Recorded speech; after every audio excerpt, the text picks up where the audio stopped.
Now recently, we've been watching this.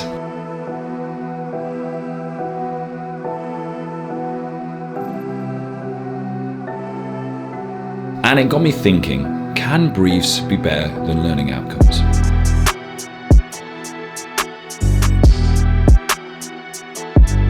Hey everyone, and welcome to the new channel. My name is Alex Gray and this is Deep Professional. And this is actually my first official video for the channel, having created it at the start of this year. And that's because of this little thing called the International Classroom Podcast that's been keeping me pretty busy. Now, actually, I've put the link in for the pod here. And I say that because these upcoming videos are inspired by the conversations I've had with guests. And I want to show you how I've taken the learnings from them into my classroom. Now, in today's video, we're going to explore how design briefs can engage your students in meaningful real-world learning experiences. I'm going to walk you through an example of creating a design brief using AI so you can see just how easy and effective it can be. So, let's get started. First, we need to define what a design brief is. Now, unlike traditional learning outcomes, which often focus on specific skills and knowledge, a design brief presents a problem or challenge for students to solve. It includes a clear problem statement, a target audience, constraints, and success criteria. So design briefs encourage students to think creatively, critically, and collaboratively to develop solutions. Now, you might be wondering how to create a design brief that still aligns with your curriculum standards. Don't worry about it. It's easier than you think. And I'm going to show you how to use AI to generate a design brief that incorporates the key concepts and skills from your subject area. Yeah, there's been a quick t-shirt change, very simply because I managed to spill some of this down my top whilst I was getting things sorted. So hence, quick t-shirt change. Simply because it's a white t-shirt with coffee on it, decaffeinated coffee, by the way. Not great, and it was hot. So, what we've got here in front of us, I'm going to use GPT-4. So I'm going to use ChatGPT, though this can work on Claude, it can work on Gemini, whichever one you're happy with. Now, what I'm going to do is I've taken a screen grab of the learning outcomes for the lesson I'm using. You can type them in. You can type some of them in, you can type all of them in, but I find I'm just going to put all of them in and then work with ChatGPT to help generate the content that I want.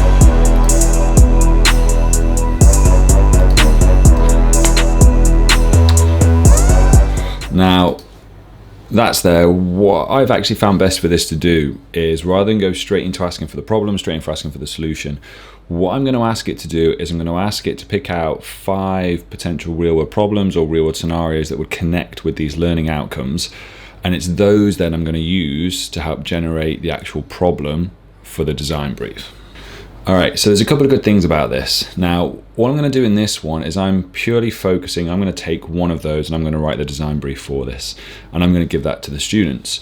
But based on some of the conversations I have had, most notably the podcast I've got at the moment with Jason Gullier, and the link is up there, he talks a lot about co-creation. So I'm going to mention it here for this first part. I'm not going to do anything, it would be in another video potentially. But what you could do with this is you could give students the actual 5 different ones and let them pick. And that way, when it comes to then the task, when it comes to, as we'll see shortly, the actual rubric, they're co-creating and having a say over what they're doing. For this one, I'm going to go with pharmaceutical delivery systems. I'm going to use that to create the problem and then obviously think about the solution.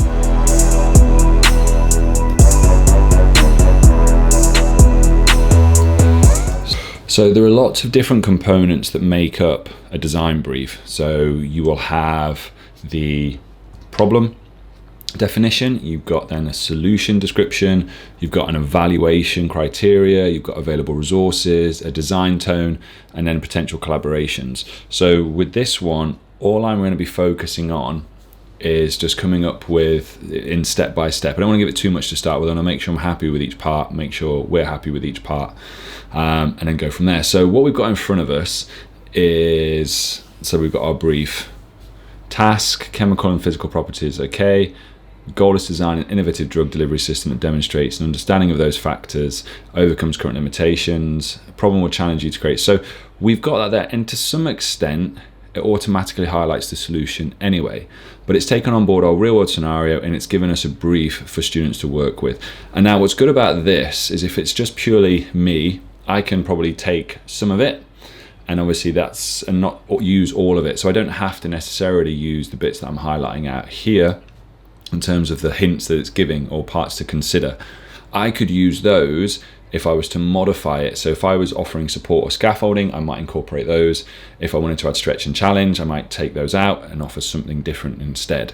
Let's just see now what type of solution it can come up with.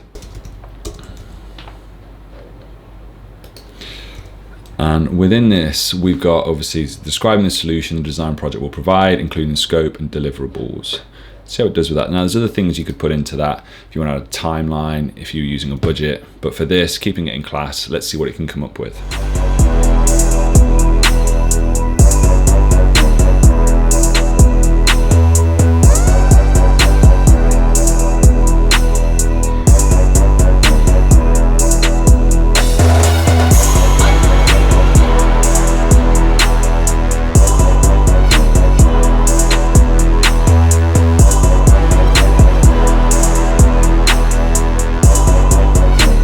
Okay, so what we've got in front of us then, again, we've got an actual description of it. We'll meticulously engineer to enhance the efficiency of drug transportation to targeted cells. And you could leave it at that, depending on the class that you've got. We've got a scope in terms of things that we might want it to incorporate. We've got deliverables. Again, don't have to incorporate those. You could take it out of the prompt if you really wanted to, if it's too much, depending on the age group of students that you're working with. So we've got a brief we can use, and we've now got a solution in terms of what students are aiming to, and we can amalgamate those two things together. Now, here's the thing with it. Most of these, and of the people I've spoke to, when we're talking about project-based learning, and we're talking about obviously utilizing briefs with that, the task in itself is often for, a couple of weeks. It might be for like 10 lessons. I want to know, can I use design briefs like this to replace or to work alongside learning outcomes? So you've seen the learning outcomes at the top. Now that would be for a 60-minute lesson, and I know, having taught that, I can get that done in 60 minutes. So let's see if now we can take this and actually transform it into some form of 30-minute task. Let's see what it comes up with.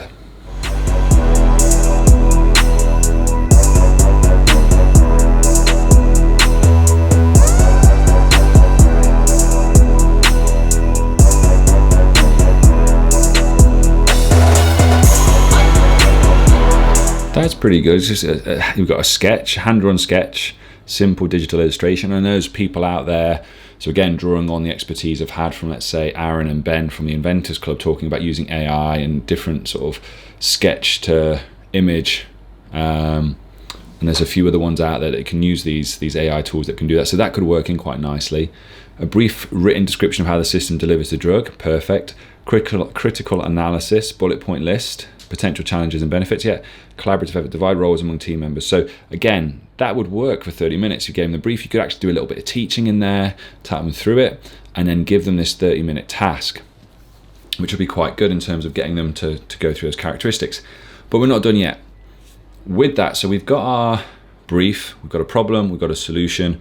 What we now want from this is some form of rubric or a set of assessment guidelines or something like that. So if they were peer assessing, which is what we want to get them to, they could utilize these in the lesson. So we're asking, we are extending this idea of collaboration.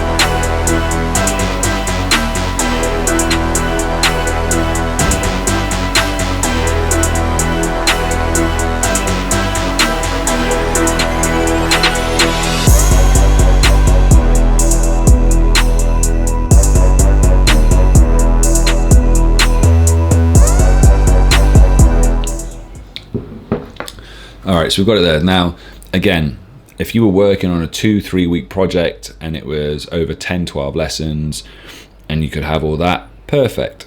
But we're not. Again, our challenge is, can we condense this down into a 30-minute task? So let's now see if it can take that and condense it down into form of rubric to be used for sort of a short peer assessment.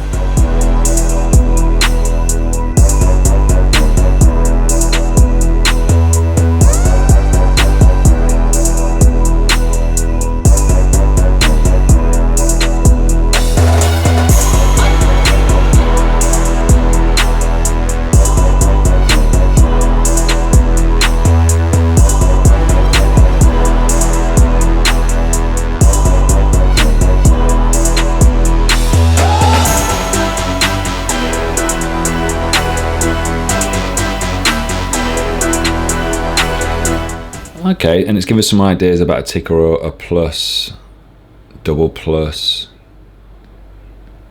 some discussion points. So there's some ideas in there, and it might be, you know what, you don't need to use it. It could just be that you take one or two of those points, and so when they're moving around, students have something to help with ideation and feedback, because those are also key things they can use with AI and use with each other actually, which could work out really nicely. You don't have to use it at all. Or, and this ties back into this concept of co-creation, you could actually highlight some areas and for students, so you could give out a list of 5 or 6 different characteristics or skills that you're looking to develop within that part of time, or even within the curriculum, that unit. And you could allow students to actually choose and then co-create a rubric with you, or just like a part of the rubric to do with it, and they could do that so that we know that we're focusing on, and they could have those discussions about, I don't know, the critical thinking or their design or the implementation of the science or something along those lines, whichever part you wanted to incorporate. But it gives a real sense of co-creation and easily to do with AI, and students are picking and choosing the areas they want to work on, so it's great just bringing in metacognitivity as well, but something to think about as we move forward. And there you have it, a crash course in using design briefs to create engaging, authentic learning experiences for your students. And by leveraging the power of AI, you can easily generate and customize design briefs that align with your curriculum and support all learners.